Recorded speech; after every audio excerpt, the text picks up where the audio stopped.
नमो अरिहंताणं नमो सिद्धाणं नमो आयर्याणं नमो उज्जायाणं नमो लोये सवसाहुणम् एषो पञ्चणमुक्कारो सौवपावपणासनो मङ्गलाणं च सव्येसिं पडमं हवै मङ्गलम् ॐ नमो अरिहन्ताणम्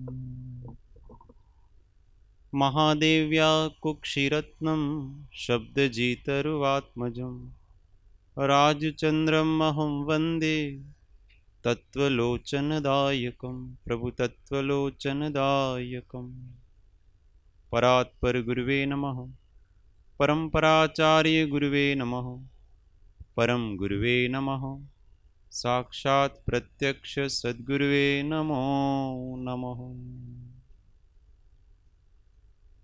अनंत अनंत भाव भेदथी भरेली भली अनंत अनंत नाय निक्षेपे व्याख्यानी छे सकल जगत हित कारिणी हारिणी मोह तारिणी भवाब्धि मोक्ष चारिणी प्रमाणी छे उपमा आप्यानी जेने तमारा कविते आपवाथी निज मति मपाई में मानी छे अहो राज चंद्र बाळ ख्याल नथी पाम जिनेश्वर ताणी वाणी जाणी तेणे जाणी छे गुरुराज ताणी जाणी तेणे जाणी छे। ओ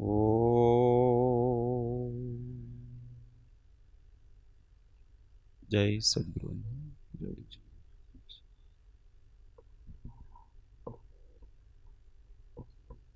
तत्व चर्चा में परम तत्वज्ञ श्रीमद राजचंद्र विरचित श्री आत्मसिद्धि शास्त्र गाथा नंबर 112 सौ साथी। वर्धमान समकेत थई टाळे मिथ्याभास उदय थाय चारित्रनो वीतराग पदवास उदय थाय चारित्रनो वीतराग पदवास। 111 नंबरनी गाथामां समकितनी बात करी थी। परमार्थ समकित जो अपने शुद्ध आत्म तत्व का श्रद्धान है उसका नाम परमार्थ समकित है। तो अब आगे कहते हैं कि वर्धमान समकित थई वो श्रद्धान। वर्धमान मतलब बढ़ता हुआ होकर टाळे मिथ्याभास जो मिथ्या आभास मात्र है कल्पनाएं हैं सुखाभास है उन सबको टालता मतलब समाप्त कर देता है। उससे क्या होता है उदय थाय चारित्रनो वीतराग पदवास। मिथ्याभास टलता है विपरीत श्रद्धा टलती है तो चारित्र का उदय होता है और चारित्र का उदय होता है तो क्या होता है वीतराग पदवास। वीतराग पद में उसका आवास हो जाता है, स्थिरता हो जाती है। वर्धमान समकित थई। अब कोई ऐसा प्रश्न करे कि सम्यक दर्शन तो कोई कम ज्यादा होता नहीं, सम्यक तो कैसे वर्धमान होगा? क्योंकि क्षायिक सम्यक दर्शन की अपेक्षा लो तो शुद्ध सम्यक्त्व है, दर्शन मोहनी पूरा चला गया है। अब वो वर्धमान कैसे होगा? फिर जहां पूरा प्रकट हो गया वहां बढ़ेगा कैसे? बढ़ ही गया वो तो पूरा, तो वर्धमान कहां से होगा? ऐसा प्रश्न होता है कि नहीं होता है? होता है ना, क्योंकि यहां वर्धमान शब्द लगा। तो ये वर्धमान शब्द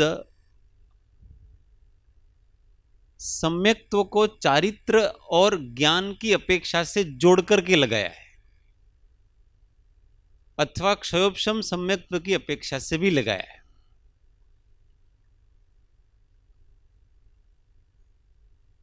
प्रयोजनभूत तत्वों की जो श्रद्धा है उसका नाम सम्यक्त्व है।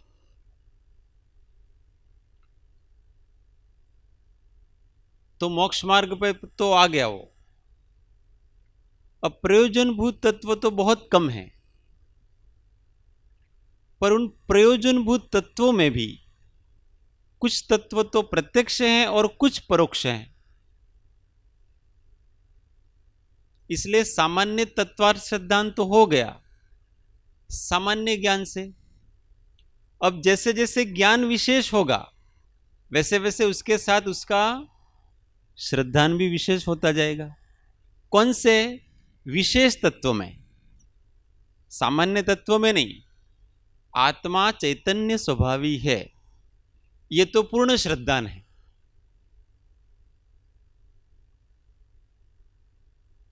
स्पर्श रस गंध वर्ण युक्त पुद्गल है, ये पूर्ण श्रद्धान है, इसमें कोई कमी नहीं है। रागादि भाव है वो आश्रव है, ऐसा पूर्ण श्रद्धान है।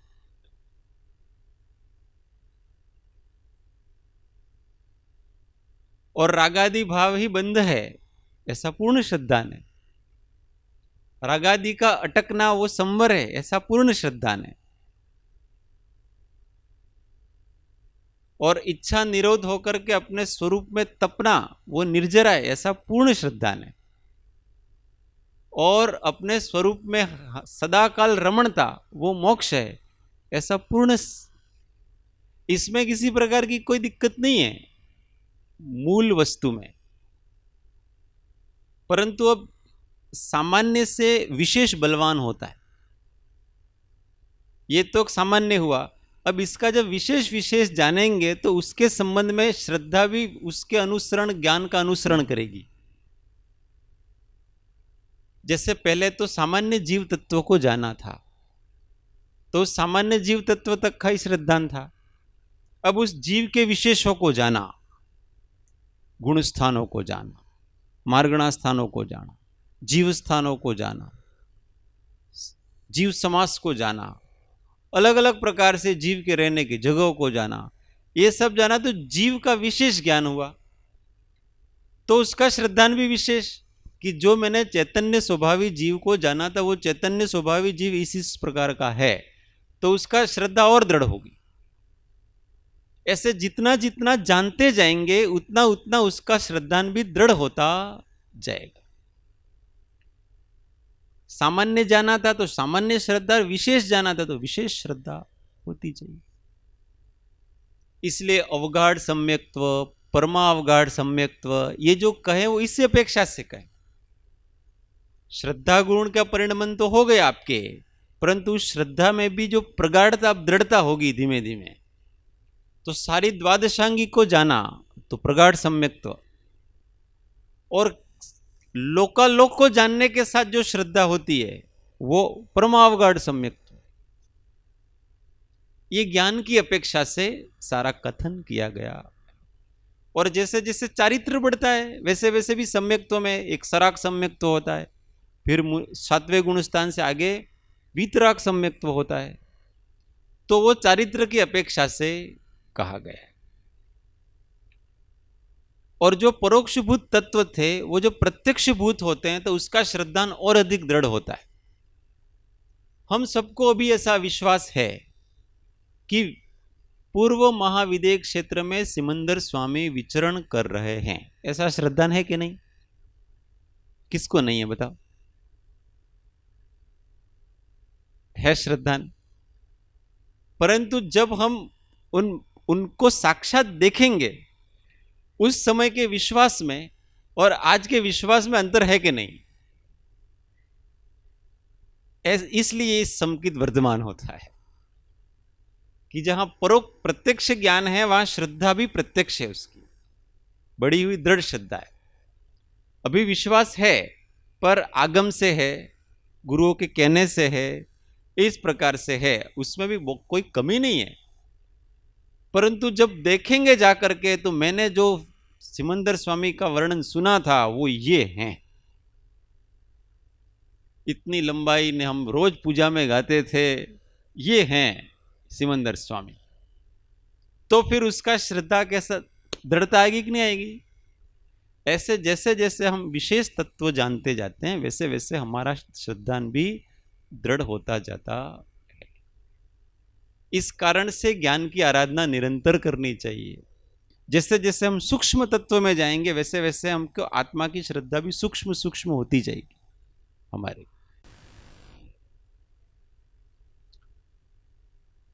विशुद्धि स्थान बढ़ते हैं, ज्ञान और चारित्र के साथ है वो विशुद्धि स्थान उसके बढ़ते जाते हैं।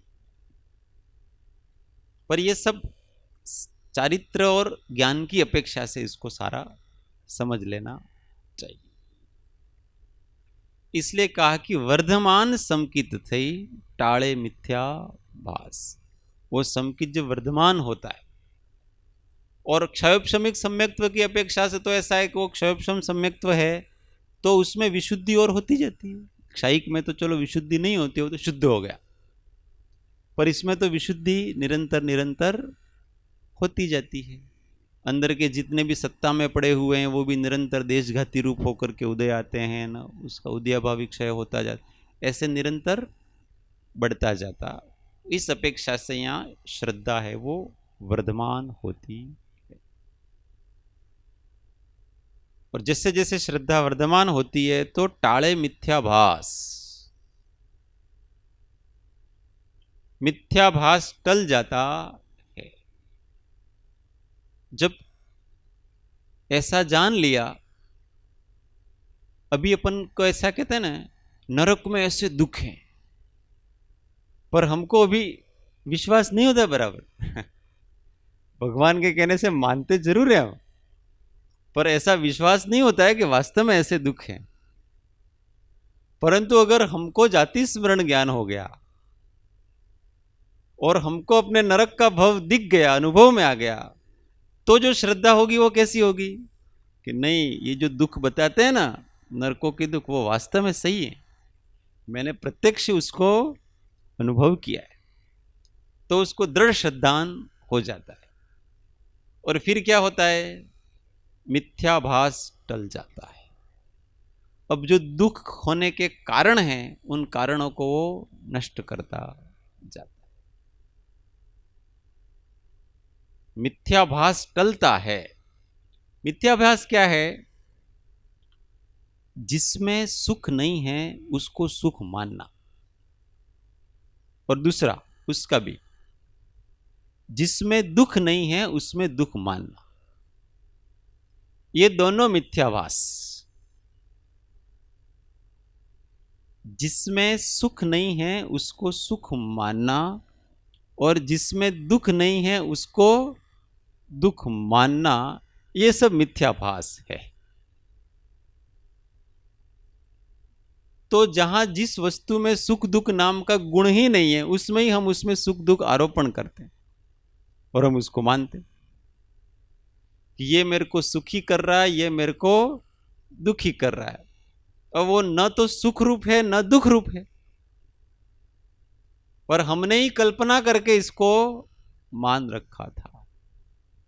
मैं सुखी दुखी में रंग राव, मेरे गोधन गज धन प्रभाव, ये हमने मान रखा था। मैं दुर्बल हूं और मैं बलवान हूं, ऐसा हमने मान रखा है। और उस क्यों मान रखा है पता है? कि हम शरीर के स्तर से जीते, इसलिए थोड़ा सा शरीर की शक्ति कम पड़ गई तो हमने अपने आप को क्या मान लिया? वो तो घणो कमजोर થઈ ગયો છે, हमारा अंदर कमजोरी घणी આવી गई છે। क्यों पता है? हमने अपने आप को शरीर मान रखा है और हमने अपने आप को, ये जो मनुष्य पर्याय है ना, जिसको शास्त्रीय भाषा में विभा व्यंजन पर्याय, उसको मैं रूप में मान रखा है। और ये तो क्षयोपशम, अब ये क्षयोपशमिक वीर्य का क्षयोपशम होता है तो उसका कम क्षयोपशम है वीर्य गुण का तो हमको कमजोरी लगेगी, और उस वीर्य गुण का क्षयोपशम थोड़ा ज्यादा होता है तो हमारे अंदर थोड़ा शक्ति लगने लगेगा, हम जरा स्वस्थ हैं, शक्तिशाली हैं। उस क्षयोपशमिक पर्याय को हमने अपना मैं मान रखा है, और इस कारण से उसमें जब उतार चढ़ाव होता है तो अपने को यूं लगता है कि मेरे अंदर उतार चढ़ाव हो रहा है। और जिसने अपने आप को साक्षी मान रखा है, ज्ञाता मान रखा है, ज्ञान मात्र मान रखा है, उसको कमजोरी और उसको शक्ति दोनों में कोई फर्क नहीं पड़ता है, क्योंकि कमजोरी का भी मैं साक्षी हूं और मेरे अंदर बल आ गया उसका भी साक्षी, दोनों में एक ही बात है। क्योंकि वो उस धरातल पे जी नहीं रहा व्यक्ति, हम नीचे के धरातल से जीते हैं, इसलिए हम अपने शरीर आदि किससे प्रभावित होते, क्षयोपशम आदि से प्रभावित होते। तो मिथ्याभास,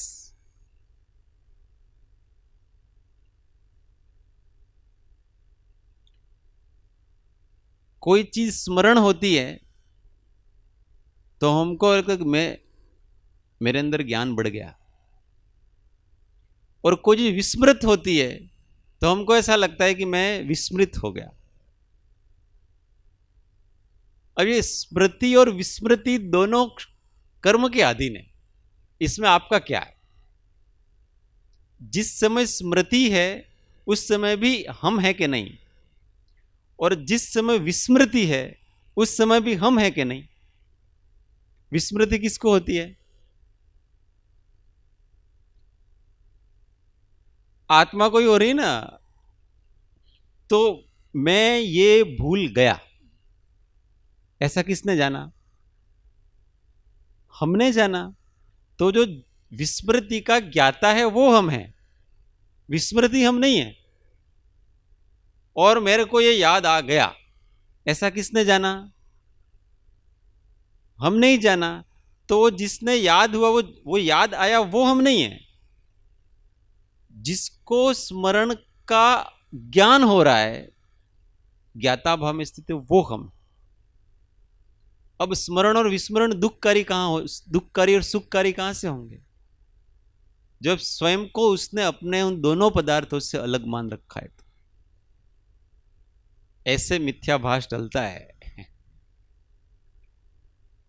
हर समय अपनी पर्याय बुद्धि को जब निकालते जाएंगे ना, तो ये मिथ्याभास टल जाएगा।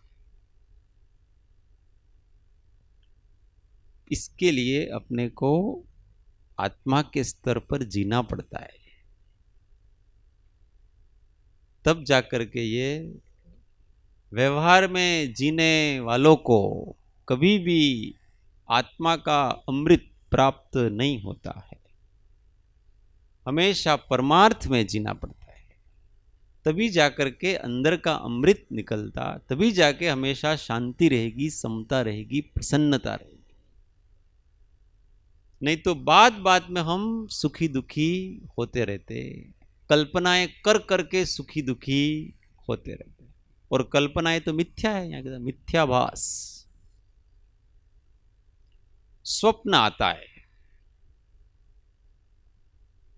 और स्वप्न में हमने गुस्से में किसी को मार दिया,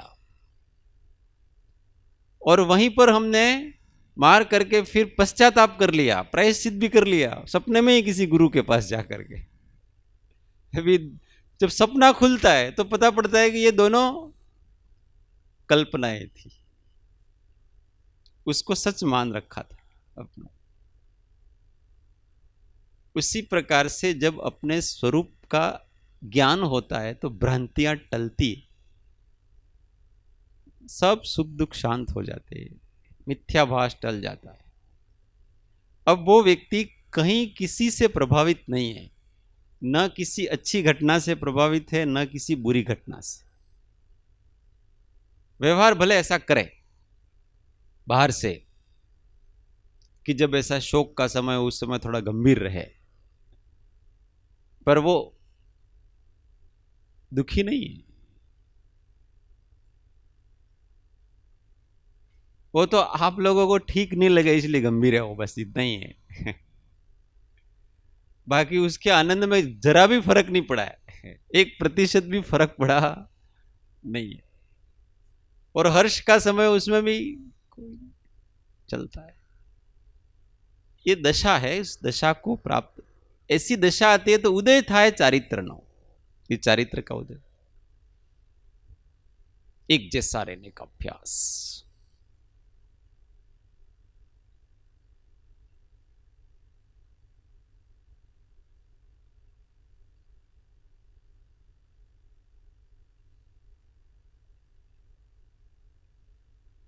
इसलिए 100 बातों की एक बात है कि कैसे भी करके हम अपने ज्ञाता स्वरूप का निरंतर स्मरण करते रहें, निधिध्यासन करते रहें, तो सहज जीवन अपना चलेगा। और जैसे ही चुके तो फिर वो डूबे।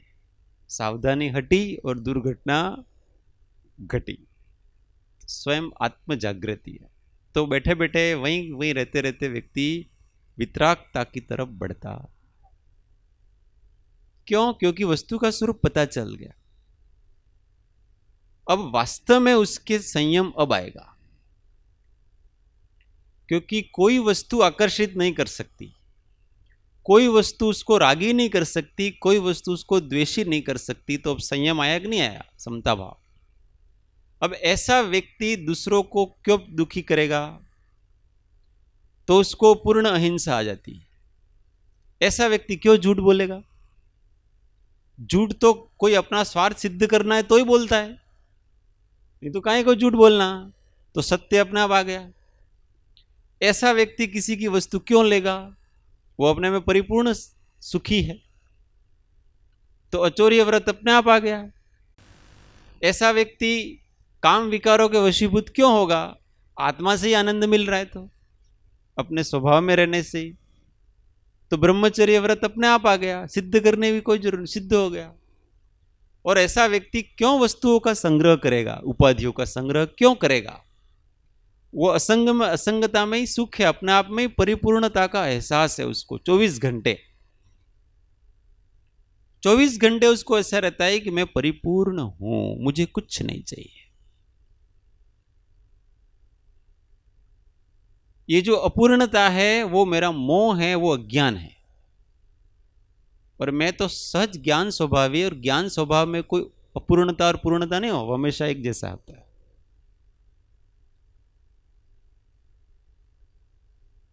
इस प्रकार की दशा उसकी हो जाती है तो सभी व्रत आ जाते हैं, सारे नियम आ जाते हैं, सब कुछ आ जाता है जीवन में, और वो सहज आ जाता है ऑटोमेटिक। अब वो स्वभाव हो चुका है।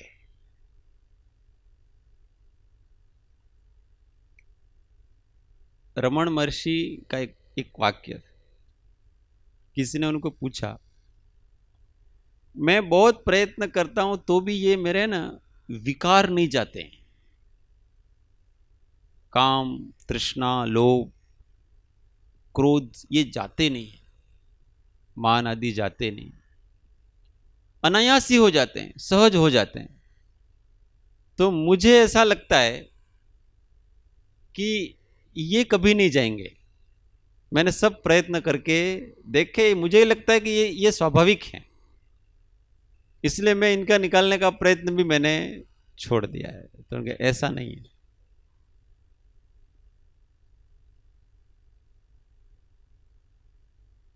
तुमको जितना प्रयत्न विभाव से दूर होने के लिए करना पड़ता है ना, और तो भी आप विभाव से दूर नहीं हो पाते हो, उसी प्रकार ज्ञानी को कोई विभाव करना हो ना, तो उनको बहुत प्रयत्न करना पड़ता है, तो भी वो कर नहीं पाते हैं। उनका ऐसा स्वभाव होगा, कहीं मान लो झूठ बोलना है, नहीं बोल पाएंगे। वो प्लानिंग करेंगे, मेरे को भी झूठ बोलना है, कभी किसी कारण से झूठ बोलना पड़े, जैसे युधिष्ठिर महाराज को बोलना पड़ा। और वो उनको जब कहा ना पहले रात्रि को कृष्ण जी ने रचना बनाई, भाई कल आपको झूठ बोलना है, तो सारी रात नींद नहीं है, मैं झूठ बोलूं कैसे? वो निकले ही नहीं अंदर से, वाकई नहीं निकले। उसके लिए बहुत प्लानिंग करनी पड़ती है उनको झूठ बोलने के लिए। जैसे झूठे व्यक्ति को सत्य के लिए प्लानिंग करनी पड़ती है ना, ऐसे सच्चे को झूठ के लिए प्लानिंग करनी पड़ती है कि मैं कैसे बोलूंगा, क्योंकि अनायास तो सत्य ही निकलेगा। मेरे को याद रखना पड़ेगा बहुत कि मेरे को कल झूठ बोलना है, झूठ बोलना है, झूठ बोल। और फिर भी अंत समय आता है ना, वो झूठ पूरी तरह से नहीं बोल पाते, गुगली में काम समाप्त कर देते हैं। ये स्वभाव हो गया, उनको इतना कष्टकर है ये सब चीजें।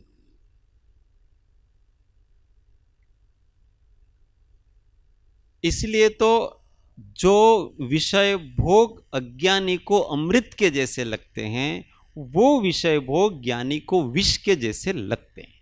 कारण क्या? ये कारण उसकी असारता, उसकी तुच्छता है, वो स्पष्ट रूप से भासी है।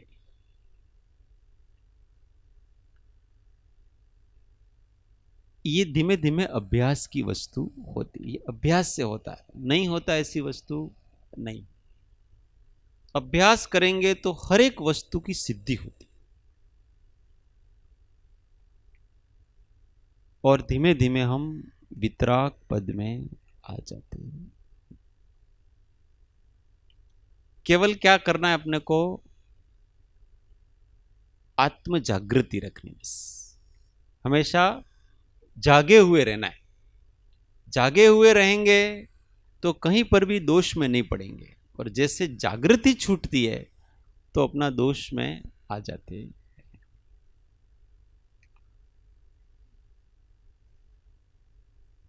आगे वितराग हो जाता है, इसके बाद क्या हो जाता है उसकी गाथा है 113।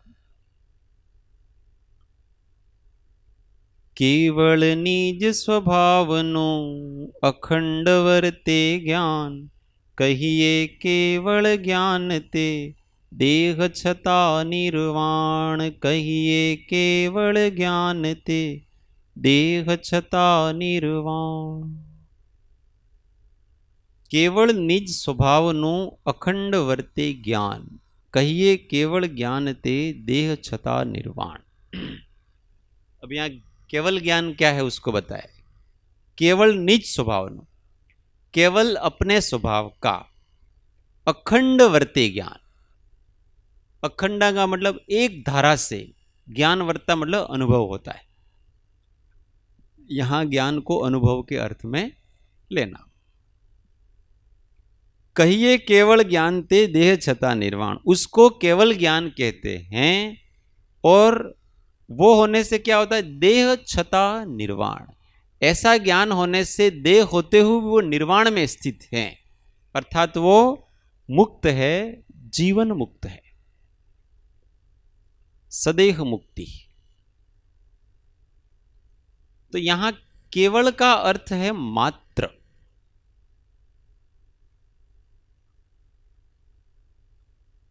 मात्र किसका ज्ञान हो रहा है उनको? अपने स्वभाव का ज्ञान हो रहा है, बस, और कुछ नहीं हो रहा है। मतलब मात्र अपनी अनुभूति हो रही है और कुछ नहीं हो रहा उसको। और वास्तव में अनुभूति हमेशा स्वयं की ही हुआ करती है। अनुभूति कभी भी किसी पर पदार्थ की नहीं होती है।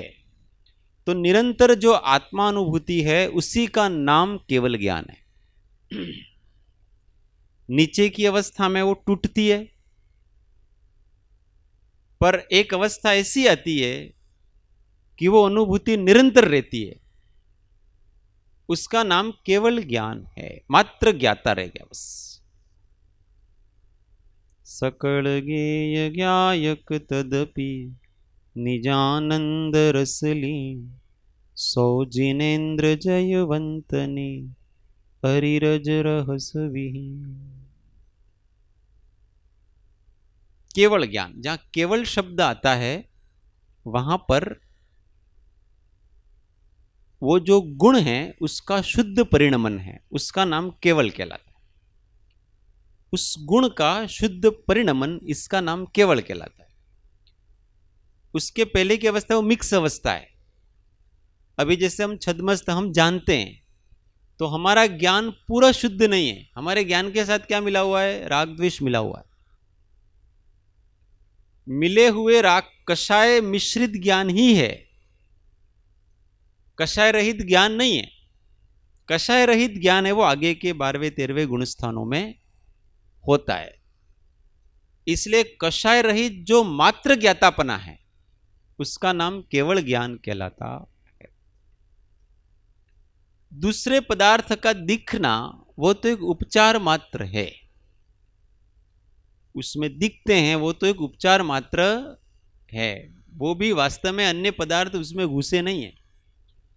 जैसे दर्पण है, दर्पण में अन्य पदार्थ दिखते हैं, उससे दर्पण को क्या लेना देना? उनके तो मात्र प्रतिबिंब पड़ रहे हैं और कुछ नहीं है। और उन प्रतिबिंबों से दर्पण में कोई विकार उत्पन्न नहीं होता है। उसी प्रकार से आत्मा में सबको जानता है, परंतु उसके जानने से उसमें कोई विकार उत्पन्न नहीं हो रहा है। अनुभूति केवल अपनी ही है, क्योंकि स्व और पर प्रकाशक उसका स्वभाव है। इसलिए मैंने दूसरे को जाना, ये उपचार है। ये क्या है? हम किसी को नहीं जानते। वास्तव में जो दूसरे का जानपना है ना, वो भी अपने ज्ञान में हो रहा है। वो हमारे ज्ञान की पर्याय है, ज्ञेय की पर्याय नहीं है। मैंने सामने देखा, वो सामने बैठे हुए हैं, वो मुझे दिखे। दिखे मतलब क्या हुआ? उनका ज्ञान हुआ। कहां हुआ? हुआ कहां पर? आत्मा में हुआ ना। तो वो आत्मा में आए क्या? नहीं है। आत्मा में जो ज्ञान की पर्याय है, उस ज्ञान की पर्याय है वो उस रूप परिणित हुई।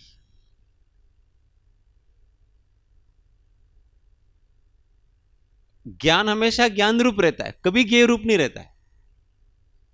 ज्ञान कभी ज्ञेय रूप होता नहीं है, परंतु वो जो सा पदार्थ है, वो पदार्थ यहां ज्ञान में वैसा के वैसा उस आकार रूप झलका कि उनकी जितनी लंबाई है, उनकी जितनी चौड़ाई है, उन्होंने चश्मे पहन रखे हैं, उनके काले बाल हैं, जो भी हैं, जिस प्रकार से बैठे, वो वैसा के वैसा उस ज्ञान की पर्याय में आया। वास्तव में वो पर्याय किसकी है? सामने वाले की? हमारी? हमारी पर्याय है ना। हमने ही उस पर्याय की अनुभूति की है। हम कभी भी दूसरे की अनुभूति नहीं कर सकते, हम दूसरे को केवल जान सकते। इसलिए आप मेरे ज्ञान में आए ऐसा हम नहीं कहेंगे। कोई हमारे ज्ञान में नहीं आता है, हमारी ज्ञान की पर्याय है, उसी को हम जानते हैं, किसी और को हम जानते नहीं। उस ज्ञान की पर्याय में अलग अलग प्रकार के ज्ञे दिखते हैं, प्रतिभासित होते हैं, परंतु वो ज्ञेय नहीं है। वो क्या है? सारे के सारे ज्ञान है। समझ में आ रही? समय सार में इसको बहुत अच्छा समझा है, अखंड वर्ते ज्ञान है वो समझा रहा है। दर्पण में मोर है,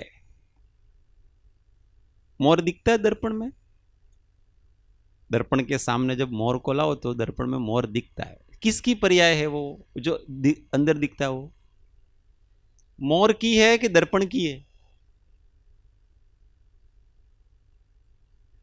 वो मोर की पर्याय है कि दर्पण की पर्याय है?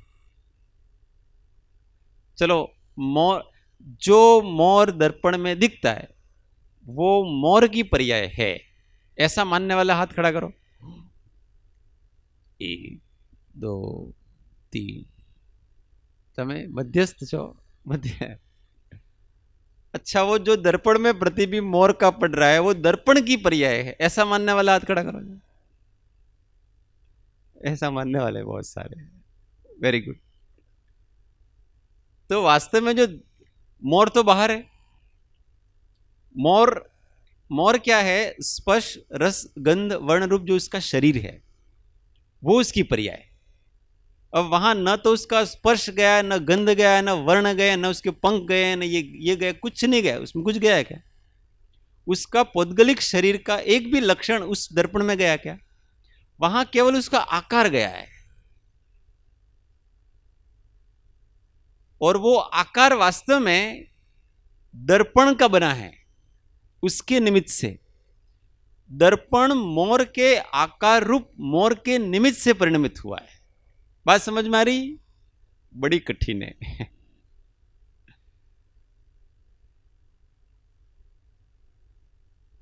टोपी आकार रूप, टोपी के निमित्त से अपना ज्ञान टोपी का आकार रूप हो रहा है।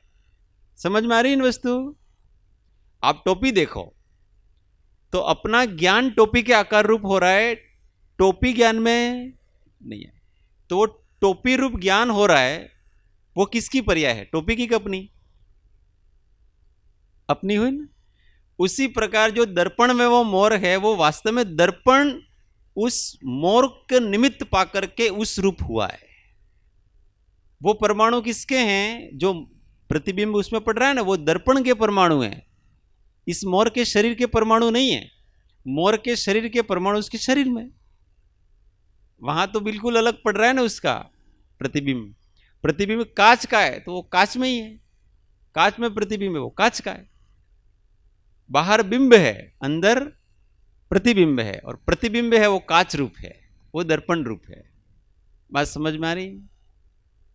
ऐसे ही ये ज्ञान है। तो हम वास्तव में तो अपने को ही जानते हैं, और बाहर के निमित्त से, बाहर का कोई होता है उस निमित्त से अपने अपने वो ज्ञान है, वो उस आकार रूप होता रहता। इसे लोकालोक रूप अपना ज्ञान होता रहता है, उसके आकार रूप। पर इसका अर्थ ये नहीं कि लोकालोक अपने में आए, वो ज्ञान उस रूप उस आकार उसमें झलकते हैं बैठे बैठे। पर अनुभव किसका होगा? दर्पण में पहाड़ दिखता है, दिखेगा तो दर्पण भारी हो जाएगा पहाड़ जितना, और दर्पण में तालाब दिखता है तो दर्पण गीला हो जाएगा? नहीं होगा। अच्छा, दर्पण में मिर्ची दिखती है तो तीखा हो जाएगा? दर्पण में लड्डू दिखते हैं तो मीठा हो जाएगा? कुछ नहीं होगा ना इस रूप। तो वहां तो केवल उसका प्रतिबिंब पड़ा है। ऐसे ही हमारे ज्ञान में जो जो भी प्रतिबिंब आते हैं, जो जो भी ज्ञेय आते हैं, भगवान केवली के ज्ञान में जो जो भी आते हैं वो उसी रूप में है जैसे दर्पण में आते हैं। उनके ऊपर उनका कोई प्रभाव पड़ता नहीं। जैसे वे आते हैं वैसे वो उनको जान लेते हैं, बस जान लेते हैं, वो भी एक कहने की बात है मात्र, ऑटोमेटिक वो प्रक्रिया होती है। प्रॉब्लम हमारी है, हम जानते नहीं हैं, हम क्या करते हैं, राग द्वेष कर लेते हैं, इसलिए हमारा अखंड ज्ञान नहीं है, टूटता है बीच में से। कहीं आम का पेड़ आया, देखा ओ घणी केरियो लगी है, हमने क्या आश्चर्य हुआ, पैदा होता है कि नहीं होता हर जगह। कोई बहुत सुंदर, आटलो बधो रूपाळो केवी रीते छे भाई, घणो सुंदर छे। कोई बहुत कुरूप होता है, कहीं बहुत अधिक समुद्र का पानी देख गए ना अपन, ओहो अथाह समुद्र है, देखो देखो। हम क्या करते हैं कि उस पुद्गल में अचंभित हो जाते हैं, आश्चर्य व्यक्त करते हैं ज्ञेय में, और ज्ञानी को ज्ञेय में आश्चर्य नहीं है, बस इतना ही है, इसलिए उसको विशिष्ट स्फुरणा नहीं होती है। सामान्य अज्ञानी जीव को विशिष्ट स्फुरणा होती है, व्यक्ति को देख करके, वस्तु को देख करके, और ज्ञानियों को विशिष्ट स्फुरणा नहीं होती है। ठीक है तो है सो है, ऐसा उनकी श्रद्धा है। नीचे के ज्ञानी श्रद्धा की अपेक्षा से ज्ञाता रहते हैं, फिर ऊपर ऊपर धीमे धीमे परिणमन की अपेक्षा से ज्ञाता रहते हैं, और 13वें गुण स्थान में परिपूर्ण ज्ञाता है। वहां कोई पदार्थ स्पर्श नहीं करता है, 1% भी स्पर्श नहीं करता, मतलब रागी द्वेषी नहीं होते। ऐसे अपने जीने का प्रयत्न करें, कहने का अर्थ ये है। इस ज्ञान का क्या लेना देना अपने केवली भगवान के ज्ञान का? तो जब हमको कोई दर्द हो ना, कोई सुई चुभती है, कोई मच्छर काटता है, अथवा कोई अपशब्द बोल देता है, तो हमको ऐसे रहने का प्रयत्न करना कि दर्पण को कोई सुई चुभोए, दर्पण को दर्द होगा कि नहीं होगा? नहीं होगा, तो मुझे कहीं को हो रहा है, मैं ज्ञान दर्पण हूं। वो पौद्गलिक दर्पण है, मैं क्या हूं? ज्ञान दर्पण। दर्पण को कोई गाली दे, उसको दुख होगा? नहीं होगा। हमको होता है, क्यों?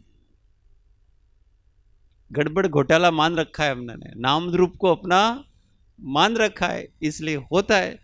ये जितना श्रद्धान दृढ़ होगा ना, वर्धमान समकित थे, मैं ज्ञाता हूं, ये श्रद्धान जितना जितना दृढ़ होगा, उतना उतना चारित्र का उदय होगा, और हम समभाव में रहते जाएंगे, रहते जाएंगे। प्रयोग करना क्या? हाँ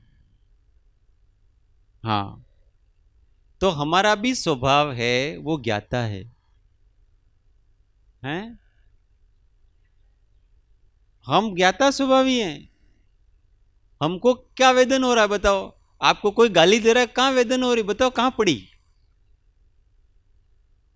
कहां आत्मा में आई बताओ? गाली आई आत्मा में? किसी की आत्मा में गाली आई? मगज में आती है। हमने अपने आप को, ये विपिन भाई ने अपने आप को, चंपक भाई ने अपने आप को, मितेश भाई ने अपने आप को, नरसिंह भाई ने अपने आप को, उषा बहन ने अपने आप को, रीटा बहन ने ऐसे मान रखा है। अब मान रखा है तो इसका भुगतो परिणाम। जब हम मिथ्या को अपना मानेंगे तो फिर मिथ्या का परिणाम भी हमको भोगना पड़ेगा। और हमने अपने आप को ज्ञाता आत्मा मान रखा है, तो फिर क्या बात है, बहुत अच्छा। तमने कई વધારે कष्ट तो बोलवा નથી, ऐसा होता है।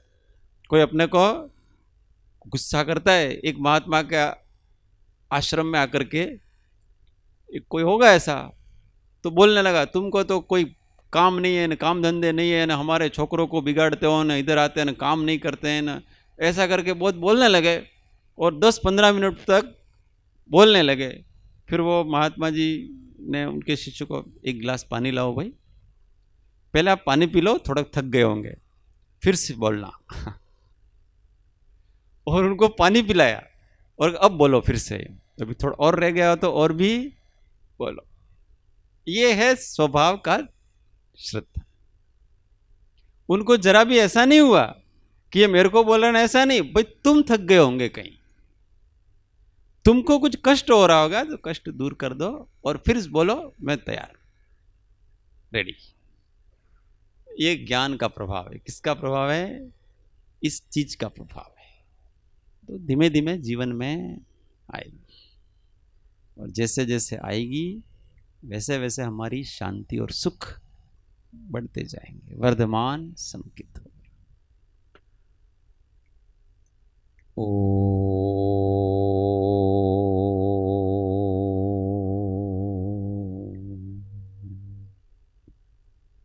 देह छता जेनी दशा वर्ते देहाती, ते ज्ञानी ना चरण मा हो वंदन अगणित, ते ज्ञानी ना चरण मा हो वंदन अगणित। सद्गुरु परम कृपाळु त्रिलोकनाथ की जय, सब संतन की आनंद घन। ओम।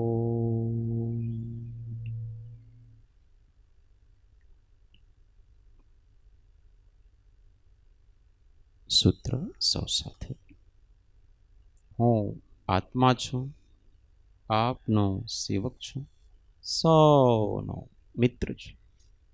હું આત્મા છું, આપનો સેવક છું, સૌનો મિત્ર છું। હું આત્મા છું, આપનો સેવક છું, સૌનો મિત્ર છું। ઓમ શાંતિ શાંતિ શાંતિ।